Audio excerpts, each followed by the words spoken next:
Selamat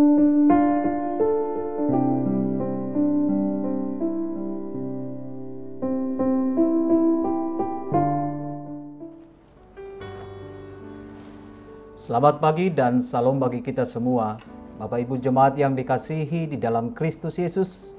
Sebelum kita beraktivitas di pagi hari ini, marilah kita sejenak meluangkan waktu kita untuk mendengar dan merenungkan firman Tuhan. Marilah kita berdoa. Damai sejahtera Allah melampaui segala akal, itulah yang memelihara hati dan pikiranmu di dalam Kristus Yesus Tuhan kita. Amin.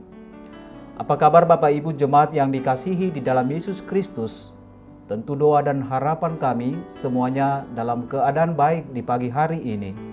Renungan harian HKBP Sutoyo, Resort Sutoyo, hari ini 6 September 2021 dari Efesus pasal yang kelima ayat yang ke-8. Demikian pembacaan firman Tuhan.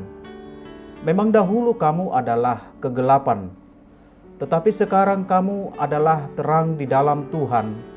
Sebab itu hiduplah sebagai anak-anak terang. Dalam bahasa Batak dikatakan, Aina holum do hamuna jolo, alai tiurdo anggon waing di bagasan Tuhani.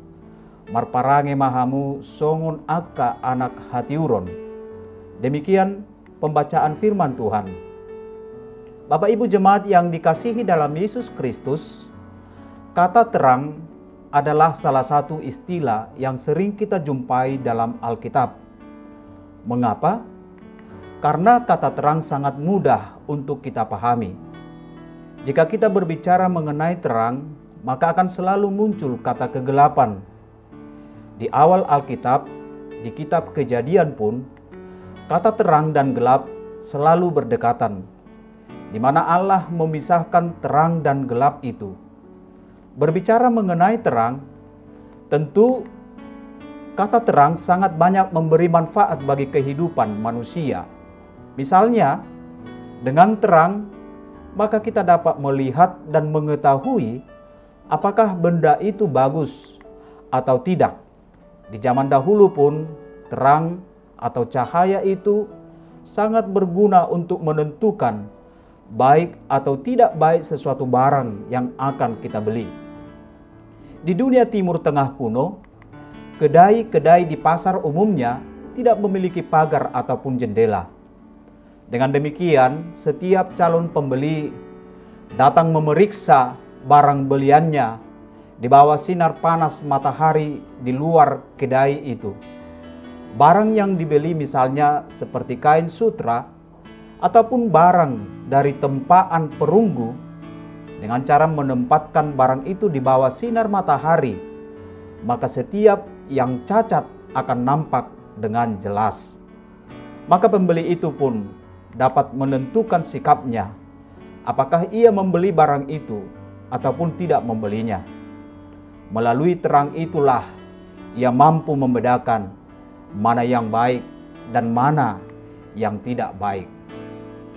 Bapak Ibu Jemaat Saudara yang terkasih dalam Tuhan Yesus Kristus, sama dengan para calon pembeli itu, dengan terang, maka orang Kristen pun dapat melihat mana setiap perbuatan yang baik dan mana setiap perbuatan yang buruk.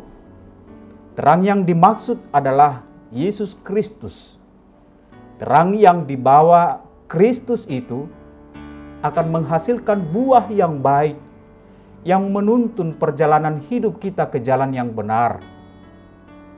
Dalam nats ini, renungan ini, Paulus mengatakan, memang dahulu kamu adalah kegelapan, tetapi sekarang kamu adalah terang di dalam Tuhan. Sebab itu, hiduplah sebagai anak-anak terang. Paulus memberi pemahaman bahwa orang yang percaya kepada Kristus adalah orang yang tinggal di dalam terang. Maka dia pun disebut sebagai anak-anak terang. Sebaliknya, orang yang tidak percaya kepada Kristus adalah orang yang tinggal dalam kegelapan. Maka dia disebut sebagai anak-anak kegelapan. Oleh karena itu, saudara-saudariku yang terkasih, melalui nats renungan ini, kita diajak untuk menjadi anak-anak terang. Dan tugas kita sebagai anak-anak terang itu adalah membawa terang ke dunia ini kepada terang itu, yaitu Yesus Kristus. Untuk itu, marilah datang kepada terang kasih Tuhan. Karena melalui terang Tuhan itu, kita akan menemukan jalan menuju kehidupan yang kekal. Amin, kita berdoa. Ya Allah Bapa di surga, pakailah kami menjadi anak-Mu, menjadi anak-anak terang yang mampu membawa dunia ini kepada terang kasih Tuhan. Kuatkan kami melalui terang-Mu itu, agar kami selalu dimampukan melakukan kebaikan dalam hidup ini. Amin. Tetap jaga kesehatan. Tuhan memberkatimu.